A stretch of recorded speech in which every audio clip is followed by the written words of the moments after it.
The gentleman from Pennsylvania, Mr. Perry, and a member opposed. Each will control 5 minutes. The chair recognizes the gentleman from Pennsylvania. Thank you, Madam Speaker. I request such time as I may consume. The gentleman is recognized. The gentleman will suspend.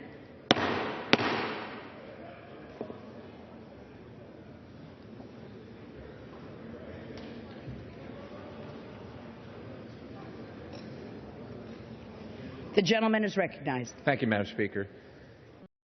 Export-Import Bank, their portfolio annually somewhere in the tune of $120 billion. I think under the new proposal, $130 billion. 51%, Madam Speaker, fully 51% goes to 10 companies in our country. $120 billion. Isn't that fantastic? Whether you support or oppose the XM, everyone can welcome the fact that the reauthorization we're considering today raises the bank's small business target, right? 25%. Republicans and Democrats in both houses and the Senate have called on the bank to focus on small business needs more effectively. Now, this amendment keeps that 25% small business target in the underlying bill. Doesn't change that. But it would then raise the target by 5% a year through the reauthorization period. Madam Speaker, $120 billion a year, $130 billion a year, 51% goes to 10 companies in the United States. And you think, wouldn't it be great if the towns that I represent, if the towns that members in this House represent could be one of those 10 companies? And it's not to disparage any of those 10 companies. We're happy that they're in the United States and we're happy that they're profitable. But these small businesses that are trying to get a leg up, that want to employ their neighbors, that want to enrich their communities, they would like a shot as well. But they don't have legions of lobbyists. They don't have big staffs to go to the XM Bank and plead their case.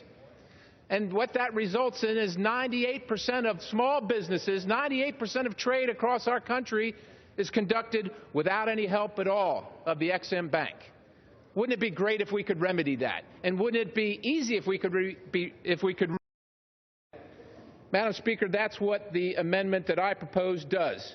With this amendment, XM still has the flexibility to devote most of its assistance, now 51% to 10 companies in the country, to large businesses. The big ones will still have the same access to XM.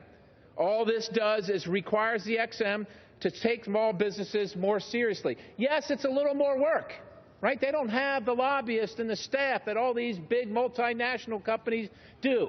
But isn't it worth it in our small towns to help them, to assist them? We know the bank is more than capable of doing this. In fiscal year 2014, 25% of its authorization went to small businesses. So the bank easily met its target.